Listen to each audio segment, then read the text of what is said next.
Ahora sí. Bienvenido nuevamente. El Día Nacional de Concienciación sobre el tema autismo, 2 de abril.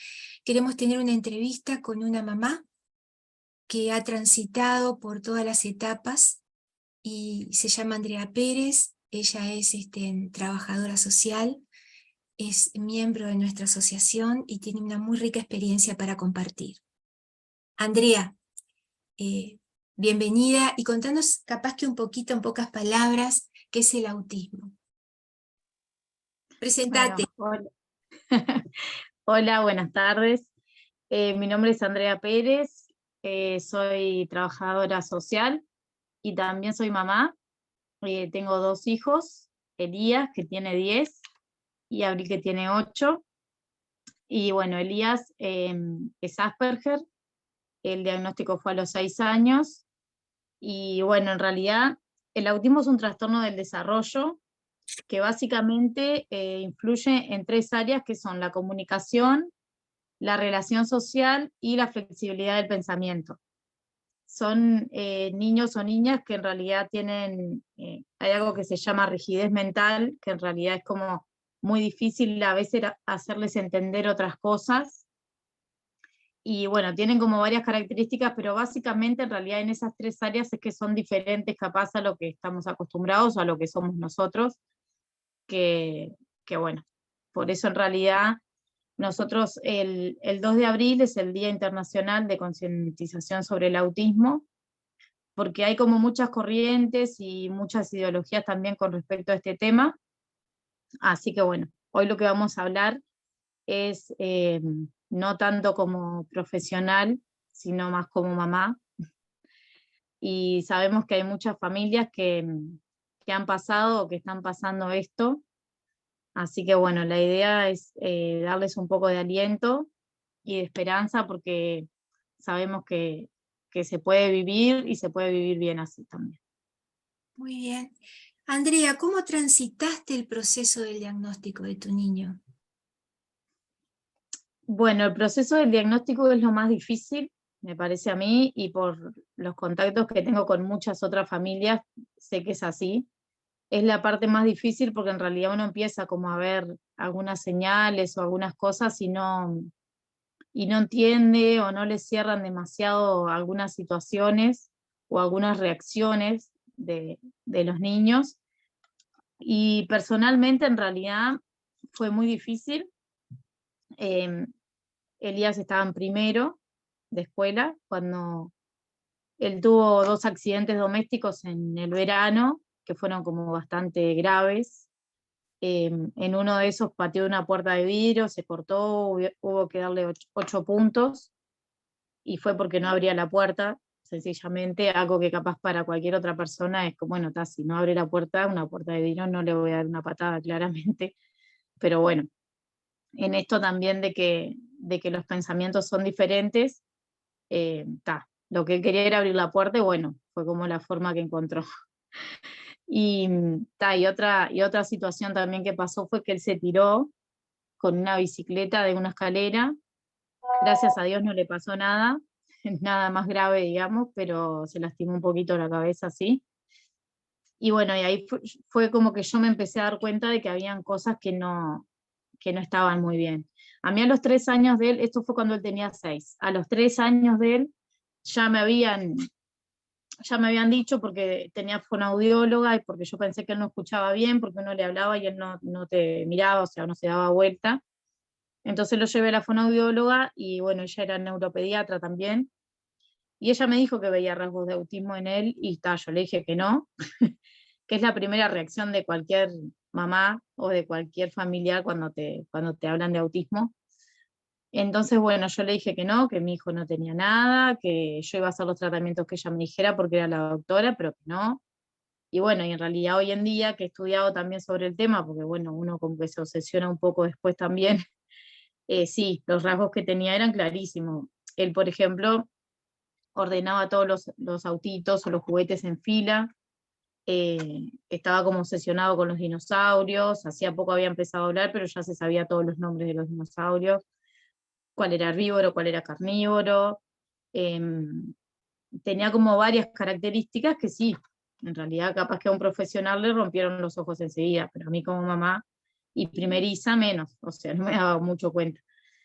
Sí, en primero, cuando me llamaron del colegio donde él iba, para decirme que veían algunas conductas que no entendían, como que él no se vinculaba con nadie en el recreo, que siempre estaba juntando bichitos, o que andaba solo, corría solo, como que no se vinculaba con los demás, y tenía como algunas reacciones diferentes en la clase. Entonces, bueno, ahí yo fui al médico de vuelta, le dije, y bueno, y ahí empezó todo el proceso de diagnóstico.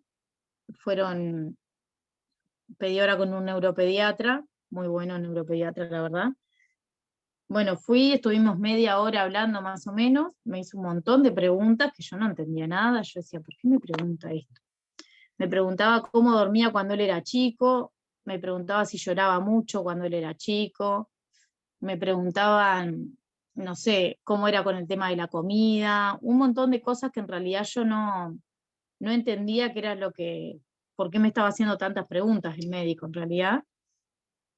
Y bueno, y en un momento él me preguntó si hacía eso muy seguido, porque él fue conmigo, lo estaba mirando, y estaba como aleteando en realidad, que era como una descarga que le hacía siempre con los brazos, y en realidad yo nunca me había dado cuenta, o nunca lo había asociado.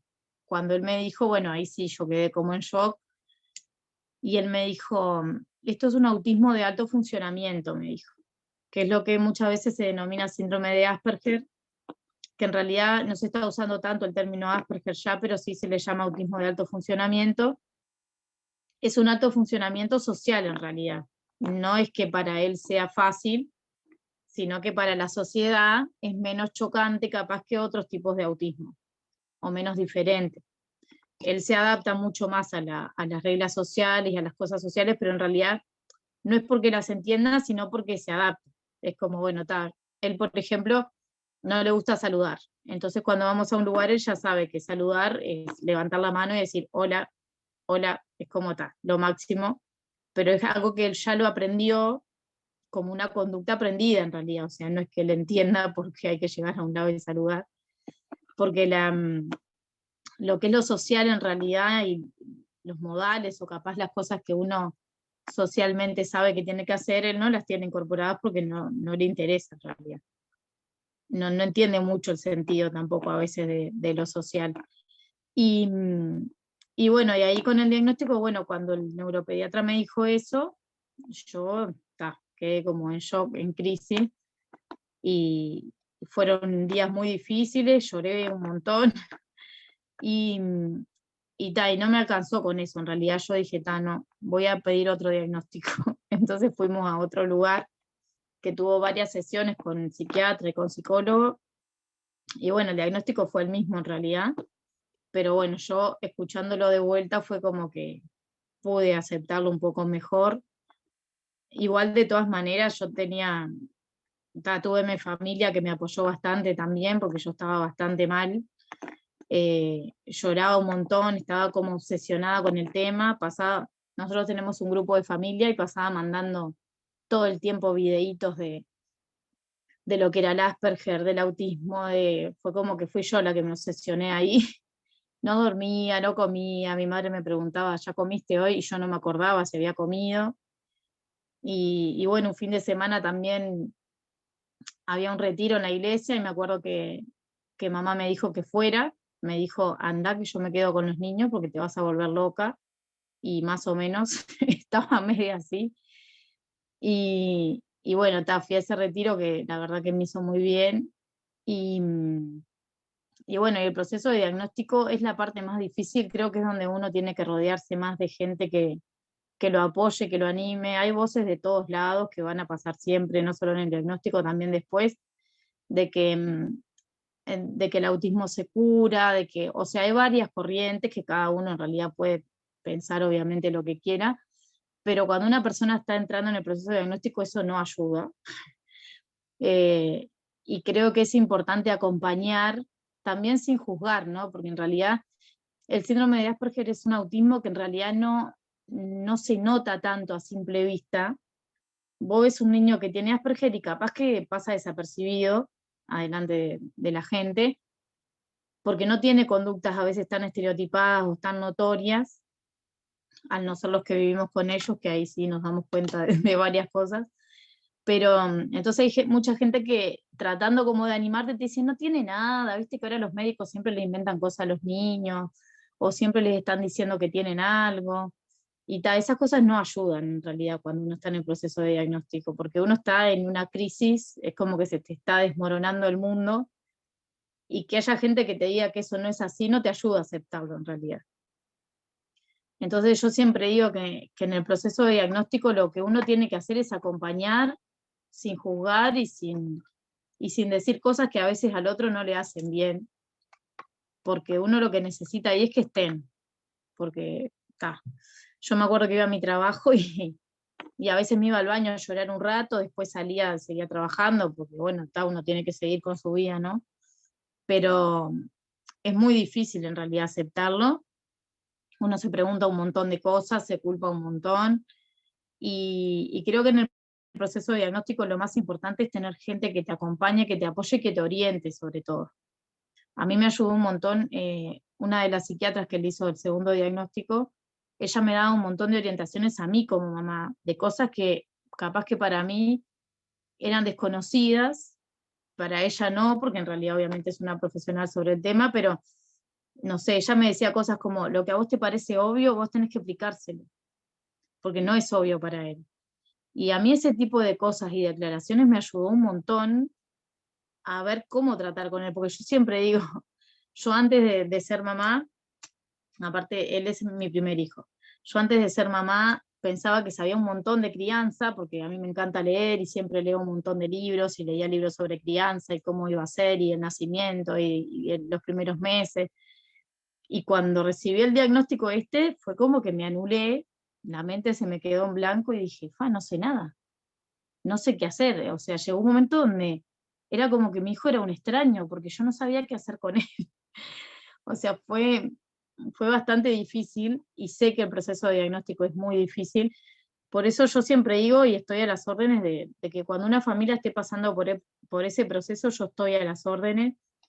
A mí cuando me dijeron lo del Asperger, yo salí corriendo a buscar a una mamá que yo sabía que tenía un hijo así, y me hizo tan bien hablar con ella, fue como un alivio, porque fue como que ella entendía todo lo que me estaba pasando, era como que hablábamos el mismo idioma, y creo que eso es fundamental cuando uno está pasando el diagnóstico. Necesitas gente que ya lo haya pasado para poder acompañarte y para saber que no te va a juzgar, sino que te va a orientar y ayudar en un montón de cosas. A mí eso me hizo muy bien también en el diagnóstico. Estás muteada, Magda. ¿La familia de la fe te ayudó, te apoyó? Porque hablaste de un retiro por ahí. Uh-huh. Sí, yo fui a un retiro que había en la iglesia, donde yo estaba yendo en ese momento, y tenía amigas también de la iglesia que me acompañaron y me ayudaron en todo este proceso, y una de ellas en realidad justamente en ese retiro, yo hablé con ella y le dije que no quería volver a mi casa, que no sabía cómo volver, que era como que tenía que volver y enfrentar todo esto de vuelta, y no quería y no sabía cómo. Y me acuerdo que ella habló conmigo y me dice, él sigue siendo tu hijo, es el mismo, me decía. Lo único que sabes ahora es un montón de cosas más para poder ayudarlo y entenderlo mejor, pero tu hijo sigue siendo tu hijo. O sea, sigue siendo el mismo que vos criaste hasta ahora, que vos acompañaste, que vos te vinculaste hasta ahora. Y bueno, y en ese sentido también mis amigas de la iglesia, la verdad que fueron una bendición en ese momento, porque yo estaba muy mal, estaba en crisis, y a veces cuando, cuando uno ha pasado algunas cosas en la vida le cuesta un montón pedir ayuda, y en realidad la gente que está cerca tuyo es la que te puede ayudar. Y bueno, eso fue lo que me pasó con mi familia de sangre y con mi familia de la iglesia también, con mis amigas de la iglesia. Estás muteada. ¿Cómo fue tu proceso con Dios? Bueno, mi proceso con Dios, yo creo que todas las personas que pasamos por este tipo de situaciones, cuando nos dan un diagnóstico, no solamente de autismo, hay mucha gente que le han diagnosticado enfermedades y un montón de cosas, Creo que la primera tendencia y la más normal y saludable es cuestionar a Dios, enojarse a veces también con Dios y decirle, ¿qué pasa? ¿Por qué a mí me pasa esto? Y yo siempre soy de la idea de que en realidad hay mucha gente cristiana que piensa que porque son cristianos hay cosas que no le van a pasar. Y yo siempre digo, ¿por qué no? Si nosotros somos seres humanos, igual que cualquier otro ser humano, también formamos parte del mismo mundo. Entonces, obviamente que hay cosas que sí también nos van a pasar a nosotros, porque nosotros también somos, no somos intocables, porque seamos cristianos o porque vayamos a la iglesia, sino que sí, yo creo que mi proceso con Dios fue al principio fue de enojo, fue de cuestionar y decir, ¿por qué esto me pasa a mí? Eh, y después en un momento fue como que dije, ¿por qué no me tiene que pasar a mí? Y ahí fue como que yo entendí que Dios usa muchas veces nuestro dolor, nuestras dudas, para poder enseñarnos un montón de cosas y para que podamos ayudar a otras personas también. Porque si nosotros no pasamos determinadas cosas, tampoco vamos a poder ayudar a otros. Y a mí me ha servido un montón porque mucha gente que está pasando procesos de diagnóstico y otra cosa siempre me llaman para poder hablar conmigo y a mí me encanta eso, porque en realidad yo sé lo que es estar ahí y sé que a veces no es fácil, pero también entender que bueno, que en realidad Dios nos está acompañando y está con nosotros en todo momento, o sea, con nosotros y con ellos también. Y yo creo que en mi caso, por ejemplo, el autismo de Elías es de alto funcionamiento, no es tan grave como otros casos que conozco, o como otros autismos que conozco, que en realidad el cuestionamiento de cualquier madre en esta situación es, ¿qué va a pasar cuando yo no esté? Porque hay muchos niños que pueden llegar a generar autonomía y hay otros que no. Entonces, bueno, eso sí es algo que creo que se tiene que trabajar, no solamente desde las políticas públicas, sino creo que a veces la iglesia también tiene que ser un lugar donde se apoye eso, porque en realidad es verdad, o sea, hay muchos hijos que van a seguir creciendo y que no somos eternos, o sea, en algún momento también nosotros no vamos a estar, y por eso está bueno rodearnos de gente que sepamos que aunque nosotros no estemos, va a poder estar con ellos o ayudarlos o apoyarlos, porque creo que esa es una de las cosas más difíciles a veces de contestar cuando uno tiene un hijo con discapacidad o que sabe que no se va a poder independizar o ser autónomo. Yo creo que hay muchos que sí pueden lograr ser autónomos y en eso creo que va mucho también cómo es uno como madre o como padre, porque en realidad a veces nosotros hacemos que ellos sean más incapaces en realidad por ignorancia o porque pensamos que lo estamos protegiendo. Sé que hay muchos casos que sí es verdad que no van a poder independizarse, pero sé que hay muchos otros que sí.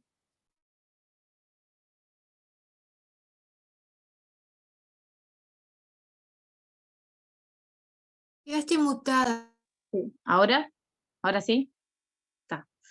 Que, que creo que en realidad uno tiene que apostar mucho más a ellos y yo siempre digo que lo ambiental en realidad en estos casos es fundamental y es decisivo. O sea, si uno tiene un buen ambiente que lo apoye y que lo potencie, el niño puede dar mucho más de lo que uno a veces piensa. Ahora, cuando el ambiente no favorece al niño ni su desarrollo, bueno, ahí ya es peor y es mucho más complicado. Por eso yo siempre digo que en realidad una madre o un padre o quien sea que esté con un niño así, tiene el potencial de desarrollarlo o de arruinarlo. Bueno, pasa con cualquier niño o niña, ¿no? En el ambiente donde uno se desarrolla es donde puede crecer y salir adelante o no. Así que bueno, estás muteada, Magda. Tú ya un poco ya respondiste la próxima pregunta, pero yo te quería preguntar, después Ujú. del diagnóstico, ¿no? ¿Cómo es el día a día? ¿Cómo fue tu día a día? ¿Cómo es hoy tu día a día? Ujú.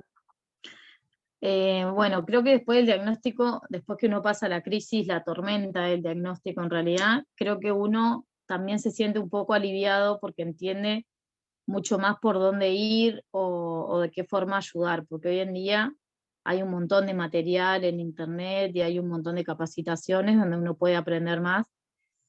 Y bueno, el día a día en realidad hay días que son tranquilos bastante normales, digamos, y bueno, hay otros días que no. Hay otros días que son medio huracanados, y creo que también cuando uno va conociendo a su hijo o a su hija, uno entiende que cómo son ellos, qué cosas hay que tener más cuidado que otras, y qué cosas los detonan y qué cosas no. O sea, hay muchas cosas que a veces yo por lo menos aprendí que con mi nene hay muchas cosas que yo tengo que neutralizar, porque si yo entro en conflicto por todo, bueno, ahí va a ser un caos, porque en realidad él es muy oposicionista. Ahora tiene 10, pero ya está con el tema casi que preadolescente, y claro, a veces cansa porque en realidad uno trata de hacer lo mejor para ellos y es como siempre no, no, no, no, todo el tiempo. Entonces a veces te agota un poco porque es bueno, miren lo que hice de comer, no me gusta. Vamos a salir a tal lado, no quiero. Vamos a hacer esto, no me gusta, no quiero. Entonces como llega un momento que uno dice, bueno, yo ya aprendí que la primera respuesta de él a casi todo va a ser no. Entonces yo espero que se le pase un poco, a veces lo ignoro directamente y, por ejemplo, en la hora de la comida, ¿no te gusta? Bueno, está, qué lástima. Y sigo con otra cosa y después se come toda la comida.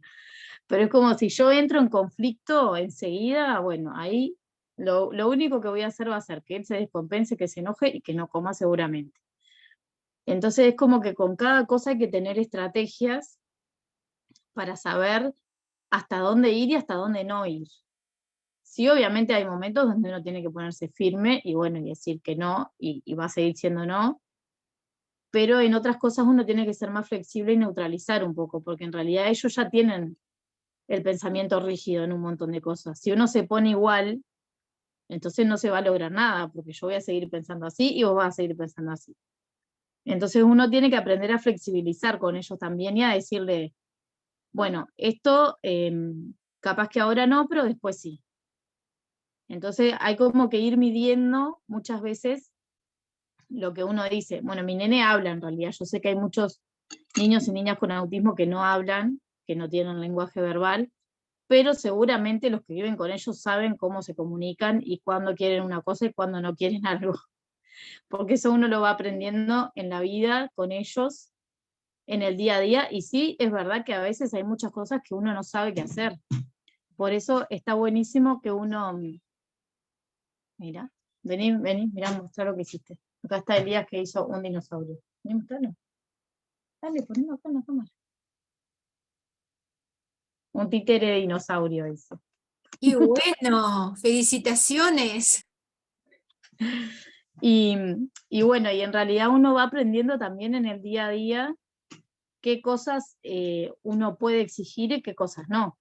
Porque a veces también hay que pensar que en realidad hay un montón de cosas que uno pide que a veces o no se recepcionan igual que uno las pide, o no se responden igual.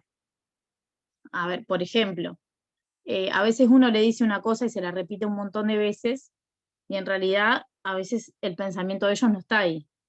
Entonces uno se cansa, se agota y el otro no recibió el mensaje en realidad. Entonces está bueno saber cuándo ellos están ahí, cuándo no, porque en realidad ellos tienen ausencia, se llaman, que es que a veces están o te pueden estar mirando a veces, pero no te están escuchando.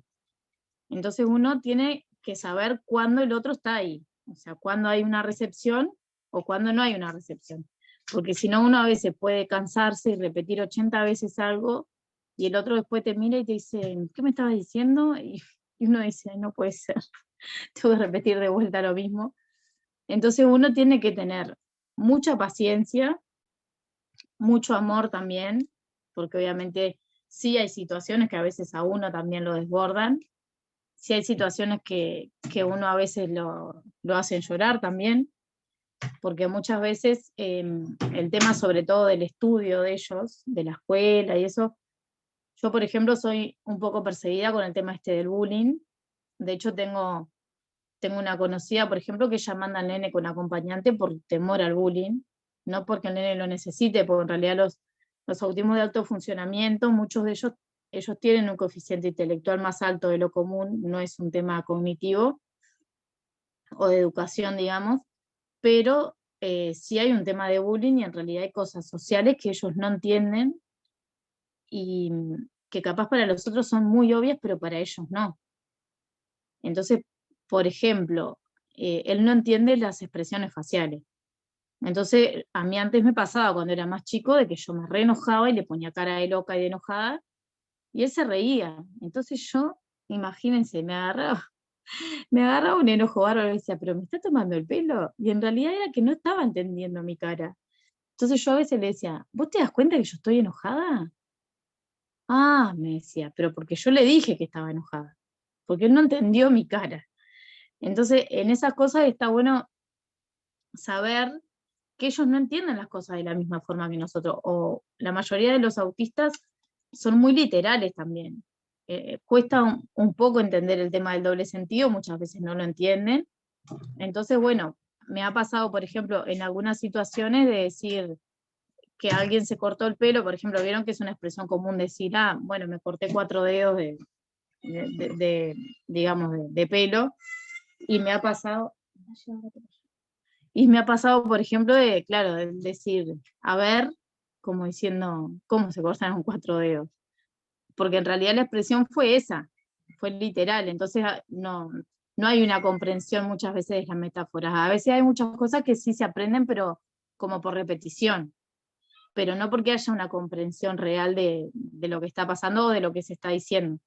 Por eso está bueno también, y yo creo que uno tiene que saber también conocer sus limitaciones y darse cuenta de que a veces uno está muy cansado y no está como con la energía para poder llegar a decir, bueno, ahora vamos a hacernos este deber, o ahora vamos a hacer tal tarea, o vamos a salir a pasear, porque muchas veces el tema de la salida también es un tema.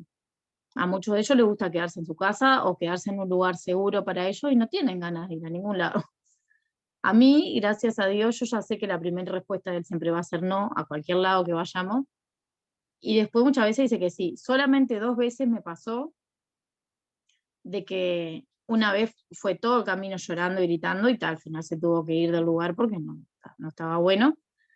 Y otra vez sí me pasó de que estábamos en la parada del ómnibus esperando el ómnibus y le dio como una crisis y empezó a revolcarse por todo el piso y a gritar y me tuve que volver para casa. No pudimos ir. Pero eso también está bueno saberlo, que uno a veces planifica cosas y muchas veces no la va a poder llevar a cabo. O ir a lugares donde hay mucha gente o mucho ruido, muchas veces a ellos les molesta un montón, o no se sienten bien, capaz que un ratito lo aguantan, pero llega un momento que ya no. Y bueno, y uno tiene que ir sabiendo también y conociendo a qué lugares ellos pueden ir y a qué lugares a veces no, pero no porque no puedan ir, sino porque no les hace bien tampoco. O sea, pues si ellos pasan mal, uno también va a pasar mal seguro, porque te lo van a hacer saber. Pero aparte, no está bueno por ellos, porque muchas veces a mi nene no le pasa tan seguido ahora, pero sí a veces me doy cuenta que vamos al cine o a algún lado y se tapa un rato los oídos porque está muy fuerte el sonido, que está muy fuerte para uno, y ellos tienen una sensibilidad mucho mayor, entonces para ellos lo sienten mucho más alto de lo que uno lo puede sentir. Entonces, en esas situaciones sí, uno tiene que saber que, bueno, si vamos a tal lado, sabemos que esta va a ser la realidad. Hay muchos niños que no soportan el ruido muy alto, entonces se tienen que ir o empiezan a gritar, porque claro, los aturde. Entonces está bueno, yo creo que cada uno también cuando conoce a su hijo o a su hija, uno sabe a qué cosas puede exponerse y a qué cosas ya no. Y sí, es verdad muchas veces que uno tiene que renunciar a algunas cosas y decir, bueno, esto no vamos porque ya sé que va a ser un caos. A mí me ha pasado muchas veces ahora, gracias a Dios hace un tiempo que no, pero me pasó un montón de veces de que él se me perdía, porque como no tenía mucha noción del peligro, él se iba y no miraba para atrás a ver si uno lo estaba buscando. Entonces, yo hubo una época de mi vida cuando él era más chico que mi pesadilla era que él se me perdía, porque se me perdía todo el tiempo. Te descuidabas 2 segundos y ya se había ido. Entonces, creo que lo importante es saber dónde ir con ellos y también y cómo manejar algunas situaciones. Y sí es verdad que hay algunas situaciones que te van a desbordar y que no vas a saber qué hacer, o que te vas a poner a llorar porque te sobrepasaron a vos también. A mí una vez me pasó que yo le dije que no a algo y le dio como una crisis y empezó a gritar y a decir, no, no, no, empezó a repetir el no, pero a gritar de una forma desaforada que parecía que lo estaban matando. Y yo me acuerdo en uno de los videos que vi que decía que cuando ellos están en crisis, uno tiene que estar calmado para poder transmitirles la calma, porque si uno está mal, le va a transmitir los nervios. Entonces me acuerdo que traté de calmarme yo ahí, lo abracé un rato, él se calmó, y después cuando llegué a casa me puse a llorar yo, porque para mí fue un montón lo que había pasado. Y él al ratito se calmó y ya está, fue como que no había pasado nada. Y para mí había pasado un montón de cosas. Entonces yo llegué a casa, me acuerdo que me puse a cocinar y me puse a llorar, porque para mí había sido un huracán que se calmó al ratito, pero igual, el huracán adentro mío seguía.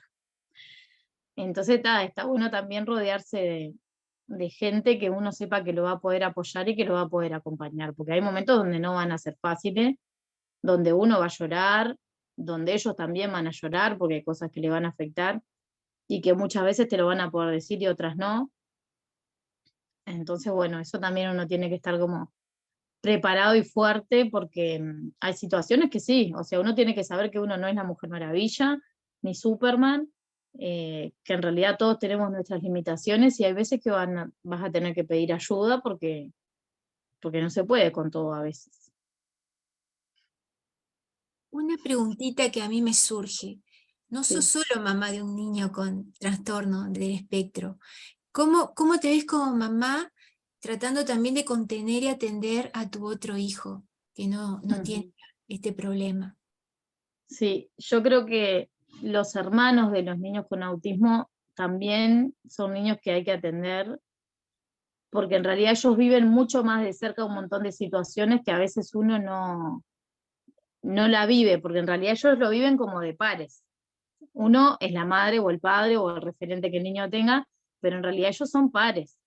Entonces está así, a mí me ha pasado, por ejemplo, que mi nena en pila de situaciones me ha dicho, por ejemplo, por qué él no me ama o por qué él no está conmigo.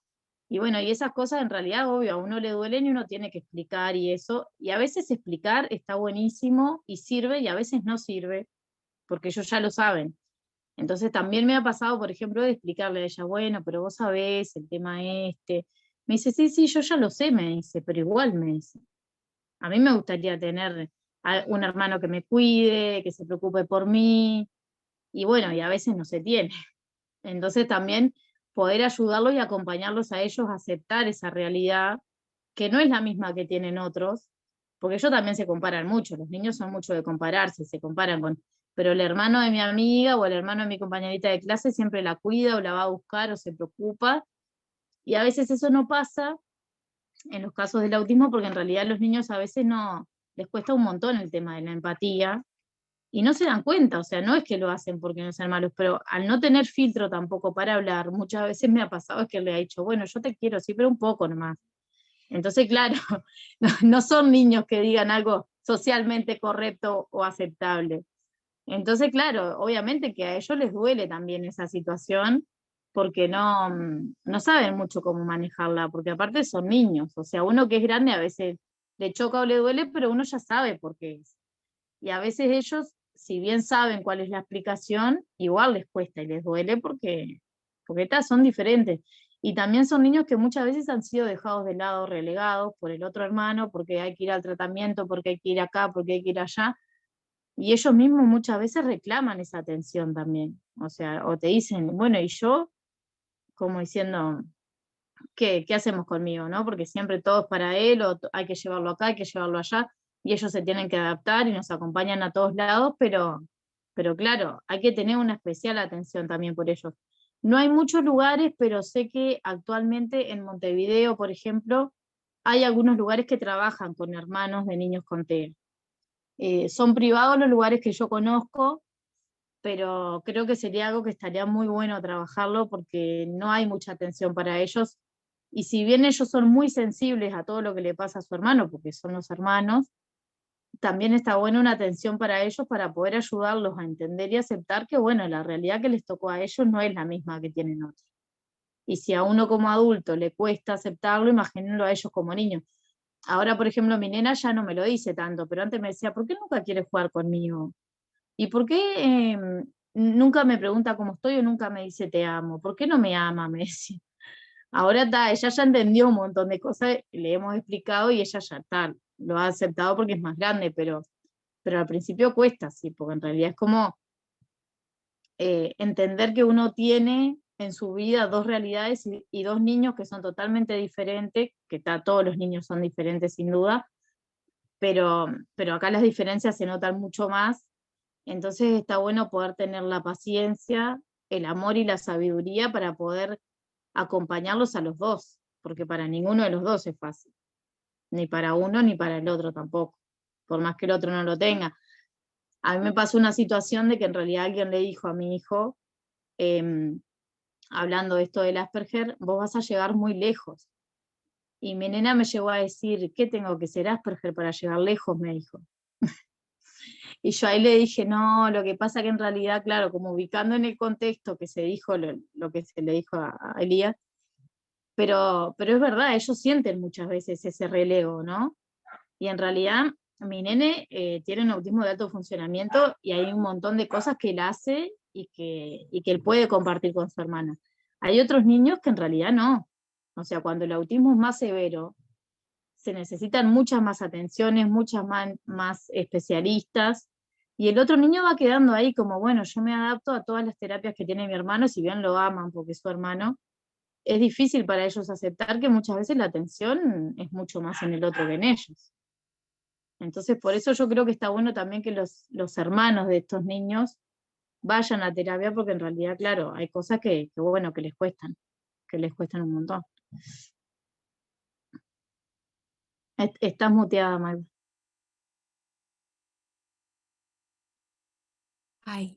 Ahora, ahí sí. Sí, porque lo estaba haciendo con el espaciador, pero no resultó ahora. Este, para ir cerrando, Andrea, ¿tú qué le dirías Bueno. a los padres que están pasando por este proceso? Uh-huh. Y bueno, yo en realidad lo que les diría es que traten de rodearse de gente que los apoye, de gente que los pueda acompañar, que no traten de vivir esto solo porque es muy difícil y que siempre está bueno tener gente que ya lo haya pasado para poder apoyarse y para que te entiendan mucho más.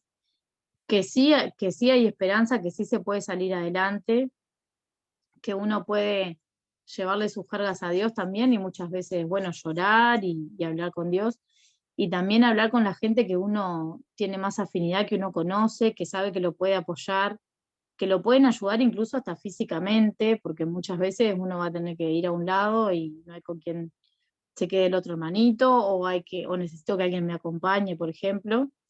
Y en esas cosas está bueno rodearse de gente con la que uno sepa que puede contar, que realmente puede contar, gente que te apoye, que capaz que no te van a resolver la vida, pero por ejemplo que vayan y que se tomen un mate con vos y que charlen un rato.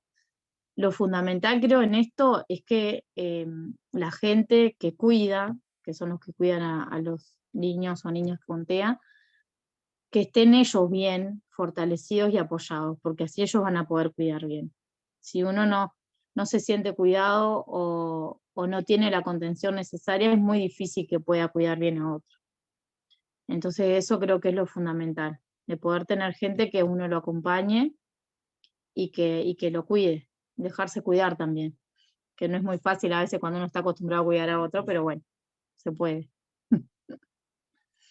Muy bien. Bien, no sé si alguien tiene alguna pregunta o alguna apreciación. Fue tan claro, te agradecemos, Andrea, pero tal Bueno, vez gracias. alguna pregunta antes de dejar de grabar que aporte al tema.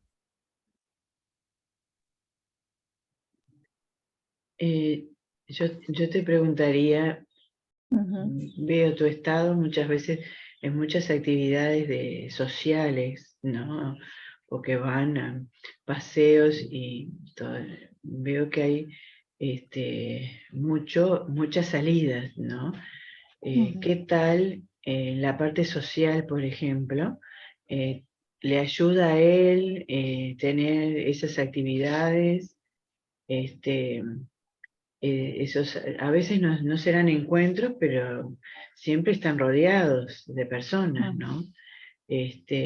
No debe ser fácil, supongo, cuando uno está expuesto también a veces a las dificultades para manejar situaciones que se presenten, ¿no? Pero vale la pena ese esfuerzo, tú ves que le ha ayudado a él a abrirse, a bueno, a disfrutar de alguna manera, ¿no?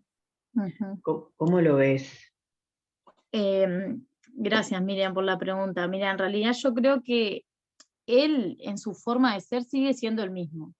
O sea, lo que capaz ha cambiado un poco es que él ya puede ir a actividades sociales y estar. Él no se involucra, no se integra, porque en realidad no le interesa, o sea, muchas veces se sumerge o en el celular, o se pone a dibujar, o se pone a jugar con un autito. Es como que está en su mundo paralelo, digamos.